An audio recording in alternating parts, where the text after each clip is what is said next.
Olá, no programa de hoje a nova etapa de renegociação da dívida de Minas.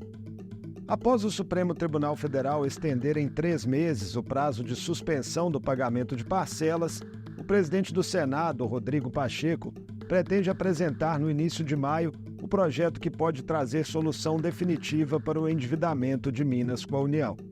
Qual desenho deve prevalecer? E ainda, a pauta travada na Assembleia e a desmobilização da base de Romeu Zema. Está conosco a jornalista e doutora em ciência política, Berta Macarum.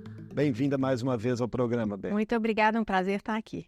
Prazer é nosso. Berta, Minas conseguiu, recentemente, junto ao Supremo, mais essa prorrogação por 90 dias de suspensão do pagamento de parcelas da dívida, mas a AGU, a Advocacia Geral da União, está recorrendo e quer a retomada imediata de pagamento dessas parcelas já agora em maio.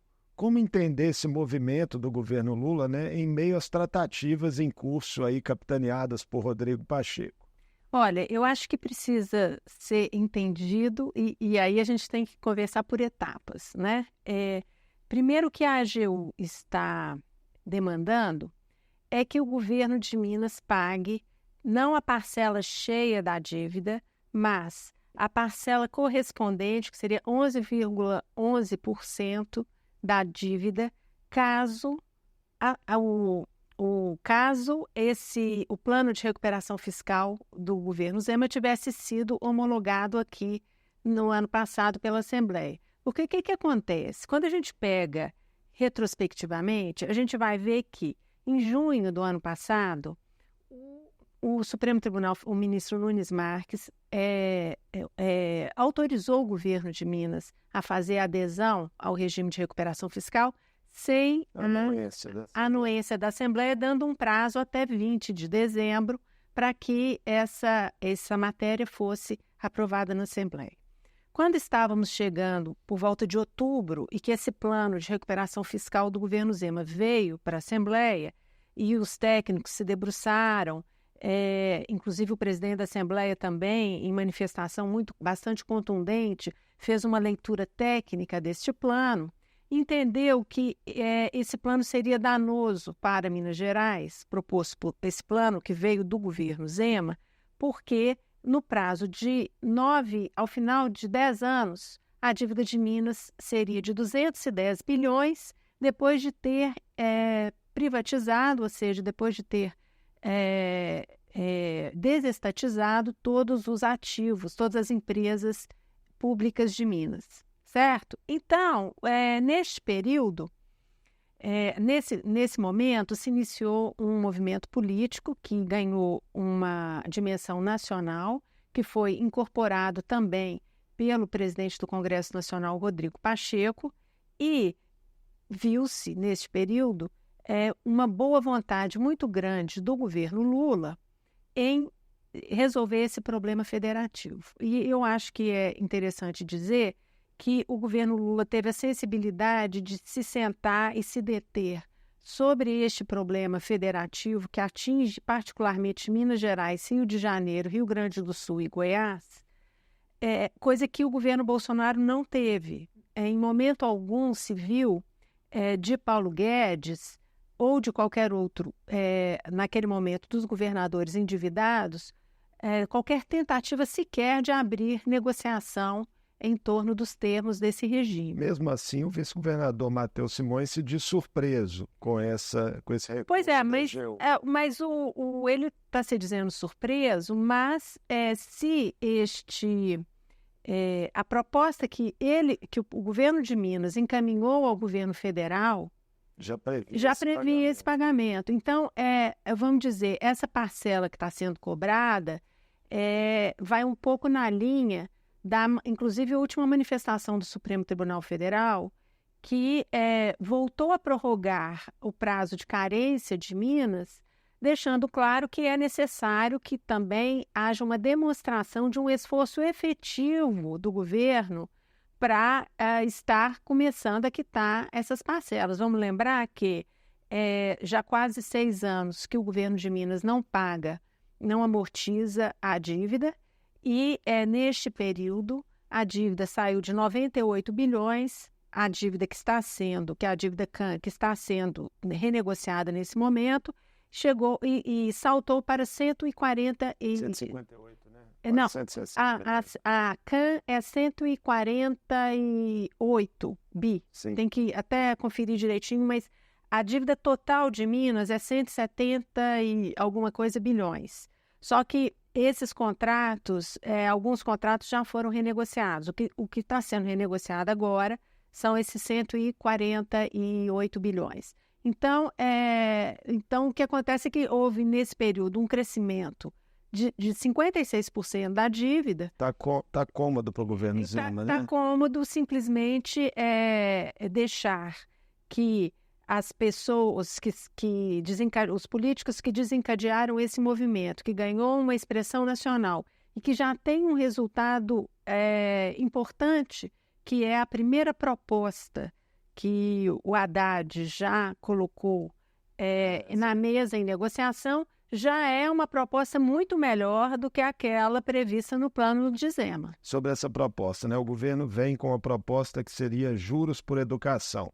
uma alternativa nova aí para enfrentamento das dívidas dos estados. Mas a partir ali de novas demandas que surgem dos governadores, o senador Rodrigo Pacheco está sinalizando para um projeto que vai ampliar essas contrapartidas, considerar também, por exemplo, né, investimentos em infraestrutura, redução de indexador e descontos generosos. Como é que você está vendo esse desenho formatado pelo Pacheco? E o que eu estou vendo é uma sintonia muito grande entre o Pacheco e o governo federal. Se você prestar atenção, a primeira proposta do governo federal, ela deixa a porta para a possibilidade de federalização das empresas, só que estabelece um limite de 20% do estoque da dívida a ser federalizado, amortizado com a federalização de empresas. Essa é uma proposta inicial que sai daqui de Minas, sai daqui da Assembleia, ela foi incorporada pelo Pacheco e ela foi incorporada pelo governo federal. O que Minas reivindica neste momento é que essa amortização possa chegar a 50% do estoque da dívida, né? A proposta seria, portanto, aproveitar essa janela que o governo federal já colocou dos 20% e no processo de negociação no Congresso Nacional, que vai acontecer quando chegar o projeto de lei complementar do governo federal, vai ser apresentado o substitutivo do Pacheco e é nesse processo de negociação que se pretende ampliar essa janela para 50% de amortização. E o que sobrasse, né, os outros 50% também, Pacheco está falando aí de repente um desconto pela metade. Exatamente. Que aí reduziria já, de fato, mais significativamente. Exatamente. O que Pacheco está propondo também é uma outra proposta que nasce em articulação aqui da Assembleia, que o Estado que amortizar o montante que for amortizado, ele conseguiria desconto proporcional àquela amortização. Então, tudo isso foi colocado e a proposta, esse dado ele é interessante, que inclusive foi o presidente da Assembleia quem divulgou esse dado, se não me engano, há 10 dias aqui numa coletiva. Ele disse que o plano de recuperação fiscal apresentado por Zema, em 10 anos, deixaria um legado a Minas, uma dívida de 210 bilhões, depois de todo o esforço e sucateamento dos serviços do Estado, certo? Esse plano, como está do governo federal, em 10 anos, a dívida de Minas seria de 89 bilhões. Portanto, ali já tem, essa proposta do governo federal, ela já traz uma melhoria em relação à proposta inicial. O que eles vão tentar agora no projeto de lei complementar é melhorar as condições de modo a permitir que Minas, num cenário de 10 anos, fazendo uma amortização aí de 50% do seu estoque, já com a federalização dessas empresas, e a redução do indexador, que também isso é outra conquista, que já está dada, né? O governo federal estabeleceu também, manteve o IPCA como indexador, mas a proposta inicial, de acordo com o investimento que os governos estaduais façam, ele poderia reduzir até 2%, de 4% até 2%. E no caso de amortização, como seria o caso de Minas, esses juros poderiam ficar entre 0,5% e 1%. Então, portanto, já há um ganho, porque hoje o indexador é IPCA mais 4%. Então, já é um movimento político com ganhos e com conquistas efetivas. O alinhamento político, né, que existe hoje entre Pacheco e Lula pode ser um facilitador para esse processo caminhar. O próprio governador Romeu Zema, questionado ontem, né, em uma conversa com jornalistas sobre o protagonismo de Pacheco, chegou a dizer que não se incomoda. A gente sabe que tem um pano de fundo aí, né, mirando 2026. Na verdade, é claro que esse é um processo, a gente sempre falou da outra vez que eu vim aqui, eu disse e vou repetir, essa questão federativa, ela é um problema político, não é? Nós temos um problema federativo grave no Brasil, não é? Estados exportadores de commodities, como é o caso de Minas, que tiveram, a partir da Lei Candir, perdas significativas de receitas com a isenção das exportações, estão hoje, se você pegar para observar, são os maiores devedores, né? Então, o que acontece? Até em 2018, a Assembleia fez uma comissão especial, estudou as perdas, chegou ao valor de 130 bilhões de 96 até aquele período de perdas do Estado com a Lei Candir, né? Isso também, esse movimento político, resultou no âmbito nacional em uma articulação para um encontro de contas, uma renegociação, que não teve um resultado alentador para Minas. Dos 130 bilhões, acabou que o acordo feito chegou a apenas 8 bilhões, né? Então, isso tudo para dizer que a gente tem um contexto, que é um contexto histórico, né, de perdas de receitas do Estado e que resultaram num escalonamento dessa dívida a juros impraticáveis, porque uma federação não pode ser tratada como um banco, né, como uma relação financista, uma relação entre um cliente e um banco. Então, esses são juros que se acumulam desde 98. Então, você tem um processo de escalonamento da dívida que foi muito complicado. Mas de 98, desde a fundação da dívida, até hoje, o maior crescimento dessa dívida, que começou lá com 15 bilhões, né? Agora. Lá em 98, o maior crescimento dela se deu exatamente nos últimos 6 anos, no período em que não foi pago, não foi amortizada essa dívida, tá? Né? Com o respaldo de uma decisão liminar do Supremo Tribunal Federal. Então, é preciso agora encontrar uma solução política que vá fazer o casamento entre a leitura política do problema, a compreensão de que isto é uma federação, com a questão técnica. Porque, é claro, até o governador Romeu Zema gosta de dizer que o governo Lula faz muita gastança. É claro que o governo Lula não deve fazer essa gastança com os estados, não é? Inclusive com Minas. Não é isso que ele deve estar sugerindo? Porque, afinal de contas, quem está precisando fazer uma negociação, fazer esse tipo de crítica, a gente está entendendo que é uma crítica fora de hora, né? Você pode até fazê-la... Tem que torcer nesse momento para que a negociação de Pacheco evolua. Exatamente, tem que torcer para que evolua e tem que torcer para que a leitura seja política, porque se a leitura for simplesmente técnica, vai ser vista como uma gastança essa negociação da dívida de Minas. Só para a gente encerrar esse tema, né? A questão da federalização das estatais, ela envolve aí um aspecto complicado de definição de valores, né? Precificação ali para compensar uma perda de autonomia que o Estado teria.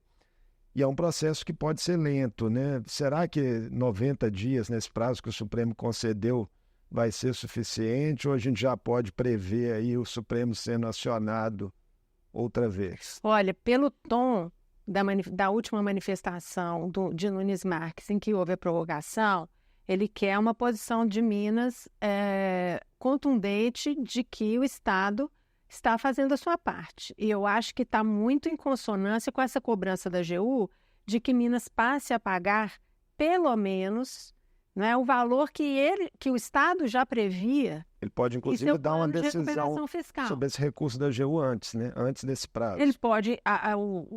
Agora, a questão da federalização, sendo aprovado o projeto no âmbito do Congresso, vai ser uma amarração, precisa ser uma amarração jurídica muito bem feita para evitar futuras ações e futura judicialização.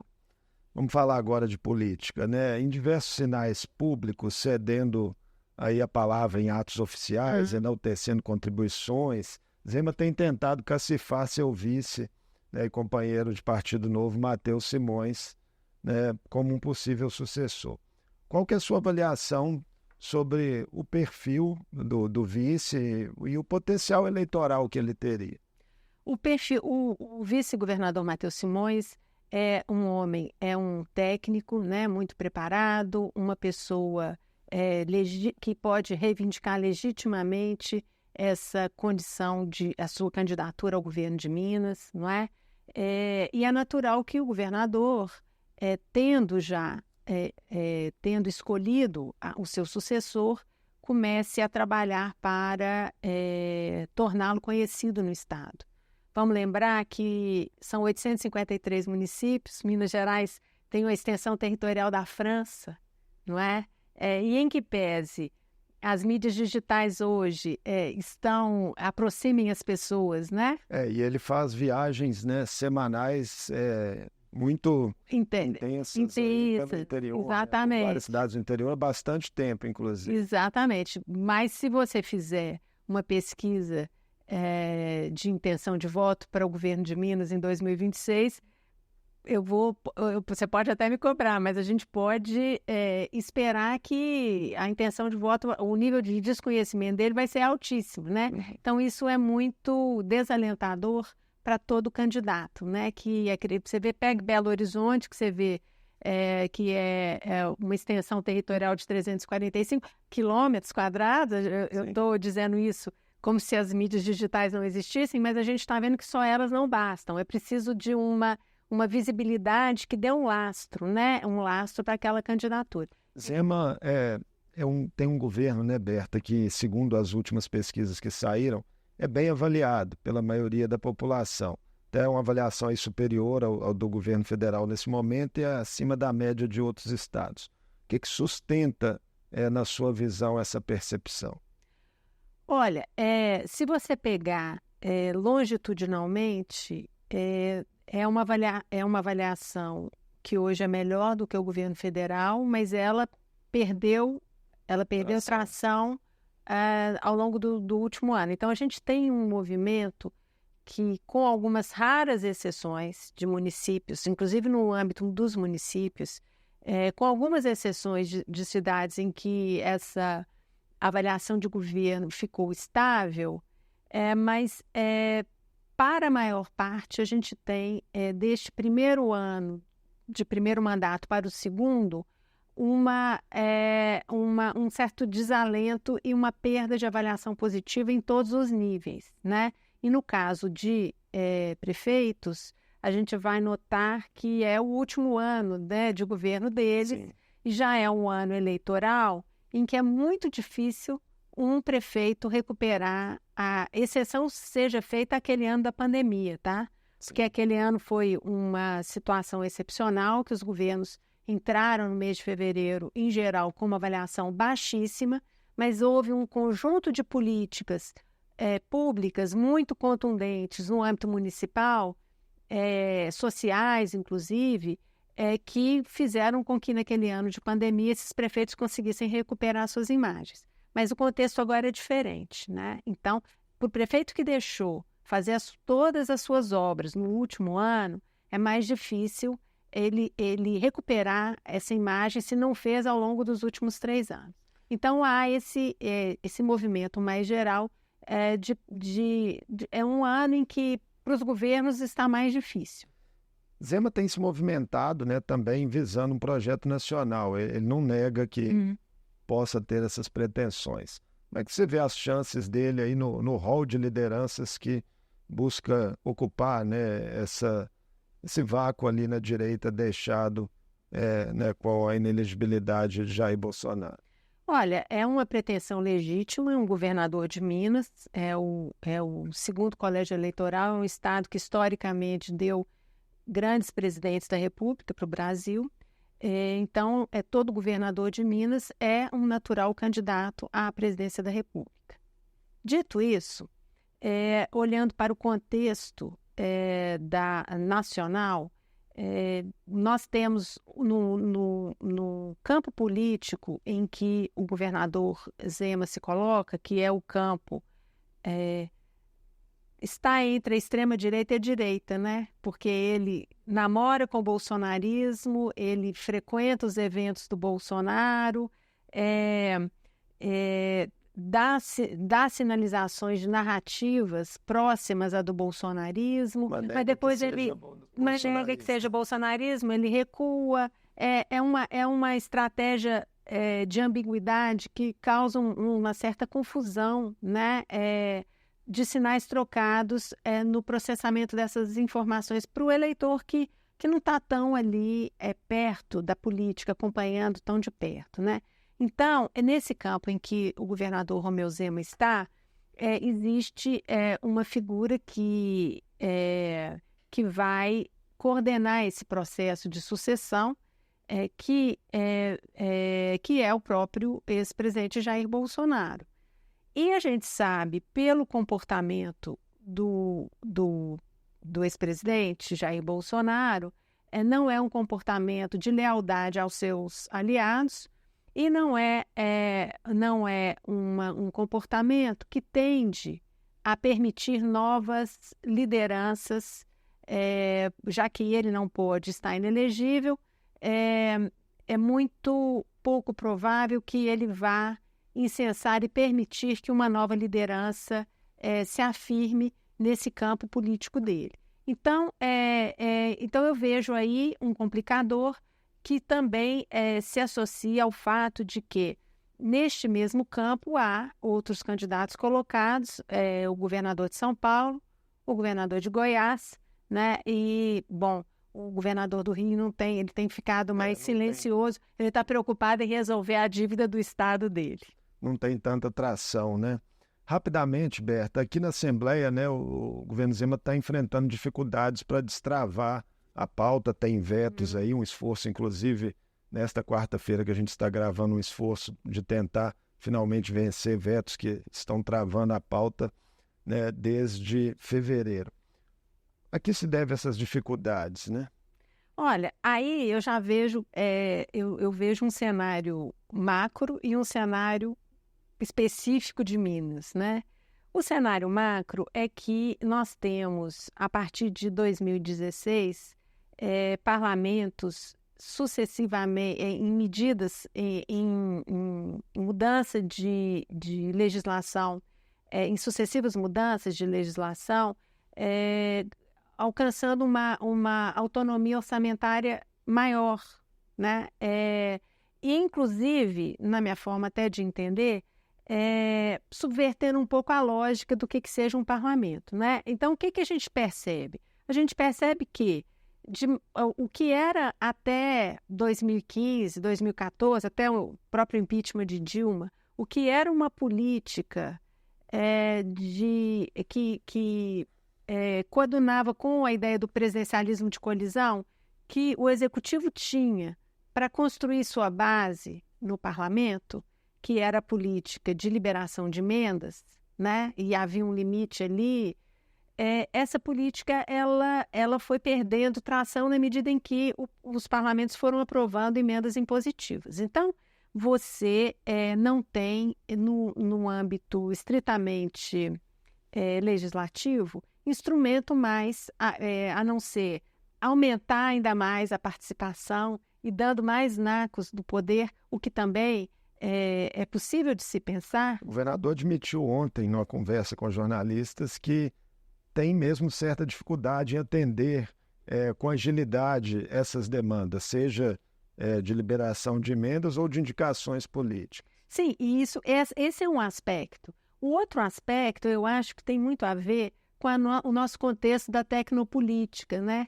O que acontece hoje nos parlamentos? Os parlamentares, com suas emendas impositivas garantidas, você vai ter alguns grupos de parlamentares que atuam muito mais dentro de uma lógica de falar diretamente com o seu eleitorado e de criar likes e criar um engajamento a partir de temáticas que nem têm uma expressão tão importante assim. Eles estão mais preocupados em manter esse vínculo do que em constituir com solidez a base de algum governo. Então, a gente tem esses dois fenômenos e, no caso específico de Minas, uma dificuldade política do governador também, que, dado esse contexto, né, das emendas impositivas e da presença da tecnopolítica interferindo aí nessa questão da formação de bases e de consensos, você vai ter um governador que não gosta de política, que continua fazendo política, negando a política e que tem dificuldades em se articular politicamente com o parlamento. Berta, a gente queria falar com você de eleições de Belo Horizonte, mas acho que nosso tempo, infelizmente, acabou. Vamos ter que marcar depois uma outra conversa, né? São 10 pré-candidatos aqui, o prefeito Fuad Noman tentando sua eleição, mas essa conversa vai ter que ficar realmente para um outro programa, mas a gente agradece, como sempre, sua participação conosco aqui no Mundo Político. Foi um prazer, o prazer todo meu. Eu conversei com Berta Macarum, jornalista e doutora em ciência política. Falamos sobre os próximos movimentos no Congresso em relação à renegociação das dívidas de Minas e de outros estados com a União, os interesses em jogo e as arestas a serem aparadas, e também das perspectivas da pauta na Assembleia, que segue travada aí por vetos do governador Romeu Zema. O Mundo Político fica por aqui. Obrigado por nos acompanhar e até o próximo programa.